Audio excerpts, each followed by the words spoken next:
തമിഴ്നാട്ടിലെ തിരുവണ്ണാമലയിൽ ഉണ്ടായ ഉരുൾപൊട്ടലിൽ ഒരു കുടുംബത്തിലെ 7 പേർ മണ്ണിനടിയിൽ പെട്ടുപോയെന്ന് സംശയം. അണ്ണാമലൈ ആറിന് സമീപം VOC നഗറിലാണ് ഈ ഉരുൾപൊട്ടൽ ഉണ്ടായത്.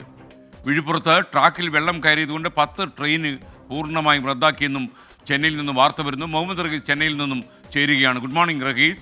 യഥാർത്ഥത്തിൽ ഈ ചെന്നൈയിൽ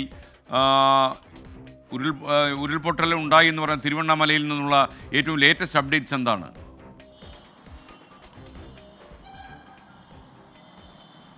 മോർണിംഗ് SKN. ഫിഞ്ചൽ ചുഴലിക്കാറ്റ് തമിഴ്നാട് വിടാറായി എങ്കിലും അതുണ്ടാക്കിയ നാശനഷ്ടങ്ങൾക്ക് ഒരു കുറവുമില്ല. കാരണം ഏറ്റവും ഒടുവിൽ ഇപ്പോൾ തിരുവണ്ണാമലയിലാണ് ഇത്തരത്തിലൊരു വലിയ ദുരന്തം ഉണ്ടായി എന്ന് സംശയിക്കപ്പെടുന്നത്. കാരണം ഉരുൾപൊട്ടൽ ഇന്നലെ രാവിലെ മുതൽ തന്നെ തിരുവണ്ണാമലയിൽ ഉണ്ടായിരുന്നു. പ്രത്യേകിച്ച് ഈ അണ്ണാമലയാറ്, അവിടെ പ്രസിദ്ധമായൊരു ക്ഷേത്രമൊക്കെ ഉണ്ട്. അതിൻ്റെ താഴ്വാരത്തായി ഒരുപാട് മനുഷ്യർ ജീവിക്കുന്നുണ്ട്. അവിടെ ഇന്നലെ രാവിലെ മുതൽ തന്നെ ചെറിയ തോതിൽ മണ്ണിടിച്ചിലുണ്ടായിരുന്നു.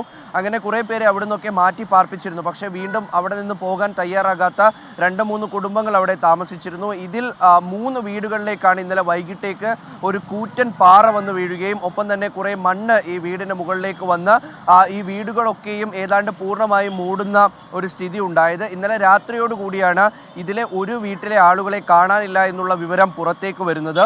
കാരണം ഇവർ എവിടോട്ടെങ്കിലും മാറിയിട്ടുണ്ടോ എന്നുള്ളത് വ്യക്തമല്ല. മറിച്ച് അവിടെ ഉണ്ടായിരുന്ന ആളുകൾ പറയുന്നത് 7 പേര് ഈ വീട്ടിലുണ്ടായിരുന്നു. അതായത് രാജ്കുമാർ, അദ്ദേഹത്തിൻ്റെ ഭാര്യ മീന, ഒപ്പം അവരെ 2 കുട്ടികൾ, അവരുടെ ജ്യേഷ്ഠൻ്റെ 3 കുട്ടികൾ, അങ്ങനെ 5 കുട്ടികൾ, അതായത് 18 വയസ്സിന് താഴെയുള്ള 5 പേർ ഈ വീട്ടിലുണ്ട് എന്നുള്ളതാണ് ഇപ്പോൾ അറിയുന്നത്. ഒപ്പം തന്നെ മറ്റ് 2 പേർ, ഈ രാജ്കുമാറും ഭാര്യ മീനയും, അവരെക്കുറിച്ച് യാതൊരു വിവരവും ഇതുവരെ ലഭിച്ചിട്ടില്ല. ഇതിൻ്റെ അടിസ്ഥാനത്തിലാണ് ഇന്നലെ രാത്രി മുതൽ ഈ തിരുവണ്ണാമലയിലെ ഈ പ്രദേശത്ത് തെരച്ചിൽ നടക്കുന്നത്. തെരച്ചിൽ അതീവ ദുഷ്കരമായിരുന്നു. കാരണം രാത്രിയും മഴ പെയ്തു.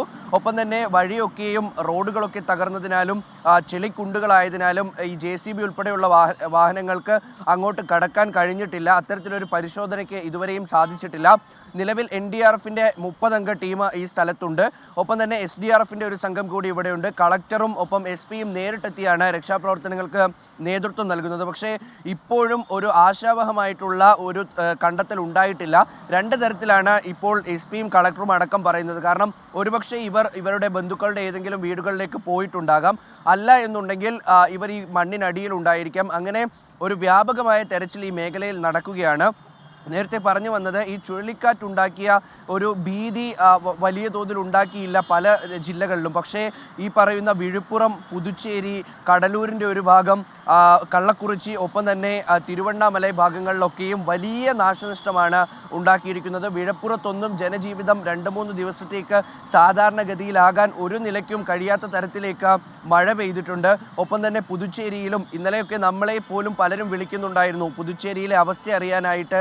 അവരുടെ ഉറ്റവരും ഉടയവരും ഒക്കെ ഉള്ള സ്ഥലങ്ങളിൽ പലർക്കും ഇപ്പോൾ ഫോണിന് റേഞ്ച് ഇല്ല, ഇൻ്റർനെറ്റ് സംവിധാനം ഉപയോഗിക്കാൻ കഴിയുന്നില്ല, അങ്ങനെ വൈദ്യുതി ഇല്ല. അപ്പോൾ ഇവരൊക്കെയും അവിടെ പെട്ടുകിടക്കുകയാണ് എന്ന് പറഞ്ഞുകൊണ്ട് ഒരുപാട് പേർ വിളിച്ചിട്ടുണ്ടായിരുന്നു. എന്തായാലും പുതുച്ചേരിയിൽ മഴ കുറഞ്ഞതിനാൽ ഇനി അവിടെ രക്ഷാപ്രവർത്തനം കുറച്ചുകൂടി വേഗത്തിലാകുമെന്നുള്ള കാര്യം ഉറപ്പായിട്ടുണ്ട്.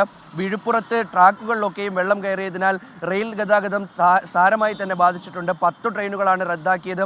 ഇതിൽ ഗുരുവായൂരിലേക്കുള്ള, എഗ്മോറിൽ നിന്ന് ഗുരുവായൂരിലേക്കുള്ള ഒരു എക്സ്പ്രസ് കൂടി ഉൾപ്പെടുന്നുണ്ട്. ഒരു വന്ദേ ഭാരത് ട്രെയിൻ ഉൾപ്പെടുന്നുണ്ട്. തമിഴ്നാട്ടിലാകെ ഇന്ന് 10 ജില്ലകളിലാണ് എല്ലാ സ്കൂളുകൾക്കും വിദ്യാഭ്യാസ സ്ഥാപനങ്ങൾക്ക് എമ്പാടും അവധി കൊടുത്തിരിക്കുന്നത്. മറിച്ച് സ്കൂളുകൾക്ക് മാത്രം അവധി കൊടുത്ത 6 ജില്ലകൾ കൂടിയുണ്ട്. അങ്ങനെ മഴ തീർന്നിരിക്കുന്നു. മഴ മുന്നറിയിപ്പ് ഇപ്പോൾ തമിഴ്നാട്ടിലില്ല. കാരണം റഹീസാണ് ചെന്നൈയിൽ നിന്ന് വിവരങ്ങൾ നൽകിയത്.